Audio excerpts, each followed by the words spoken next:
Hi, boys and girls. Are you guys ready for chapter 3 of Dinosaurs Before Dark by Mary Pope Osborne? Remember when we read last that Jack and Annie were in the treehouse and they picked up the book and they started to spin. The treehouse was spinning and they saw a pteranodon. So let's pick up at chapter 3 called Where is Here? Jack opened his eyes.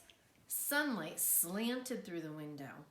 The treehouse was still high up in a tree, but it wasn't the same tree.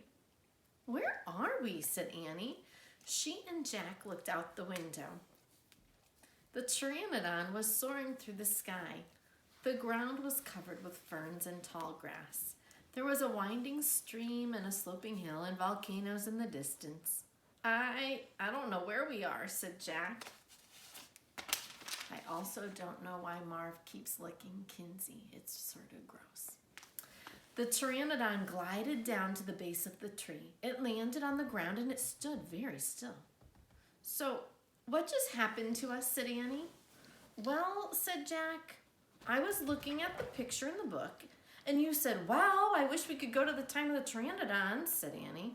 Yeah, and then we saw a pteranodon in the Frog Creek woods, said Jack. Yeah, and the wind got loud. And the treehouse started spinning, said Annie.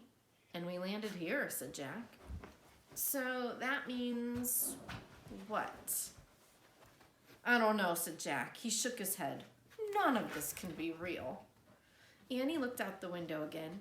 But he's real. He's very real.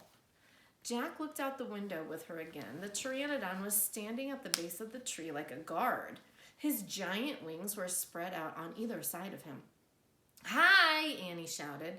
Shh, said Jack. We're not supposed to be here. But where is here? Said Annie. I don't know, said Jack. Hi, who are you? Annie called to the pteranodon. The creature just looked up at her. Are you nuts? He can't talk, said Annie. But maybe the book can tell us. Jack looked down at the book and he read the words under the picture.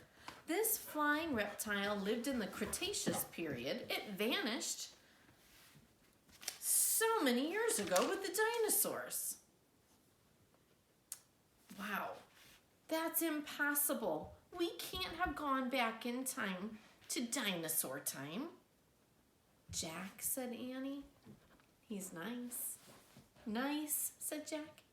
Yeah, I can tell, said Annie. Let's go down to him.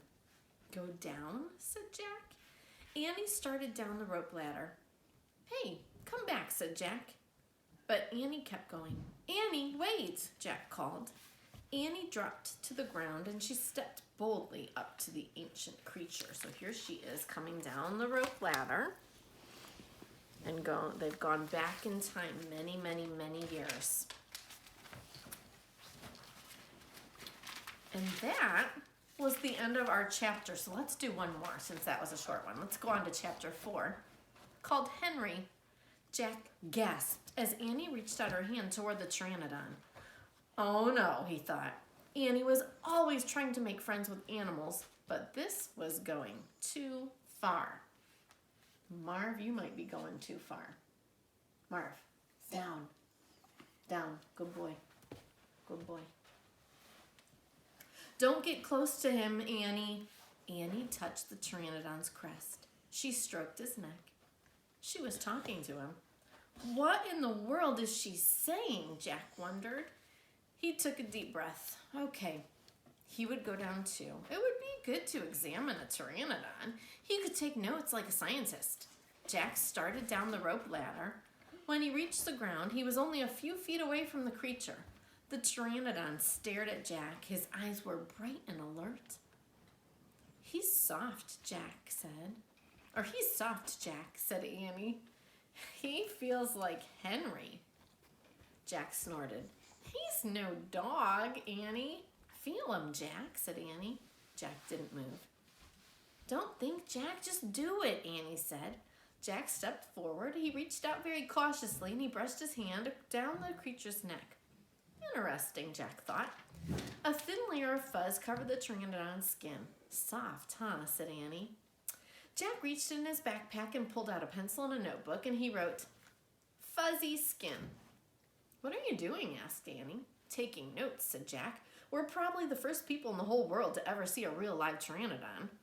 Jack looked at the pteranodon again. The bony crest on the top of his head was longer than Jack's arm. "I wonder how smart he is," Jack said. "Very smart," said Annie. "Don't count on it," said Jack. "His brain's no bigger than a bean." "No, he's very smart. I can feel it," said Annie. "I'm going to call him Henry." Jack wrote in his notebook, "Small brain, ? And there they are with Henry. I like how Jack takes notes to help him be able to go back and think about all the things that he has encountered during this adventure. Jack looked at the creature again. "Maybe he's a mutant," he said. The pteranodon tilted his head. Annie laughed. "He's not a mutant, Jack." "Well, what's he doing here then? Where is this place?" said Jack. Annie leaned close to the pteranodon. "Do you know where we are, Henry?" she asked softly. The creature fixed his eyes on Annie. His long jaws were opening and closing like a giant pair of scissors. "Are you trying to talk to me, Henry?" asked Annie. "Forget it, Annie," Jack wrote in his notebook. "Mouth like scissors." "Did we come to a time long ago, Henry?" asked Annie. "Is this a place from long ago?" Suddenly Annie gasped, "Jack!" Jack looked up. Annie was pointing toward the hill. On top stood a huge dinosaur. Oh my goodness. So it looks like it's not just them and Henry, is it? Well, next time we'll read chapter 5, Gold in the Grass. I wonder if the dinosaur on the hill is going to be friendly or not. And I'm thinking next time maybe Marv should not be invited to our read aloud because was he responsible? Nope. Was he very ready? Nope. Was he respectful? Nope. He might have lost his read aloud privileges. I hope you guys have a great rest of your day, and I'll see you next time. Bye, guys.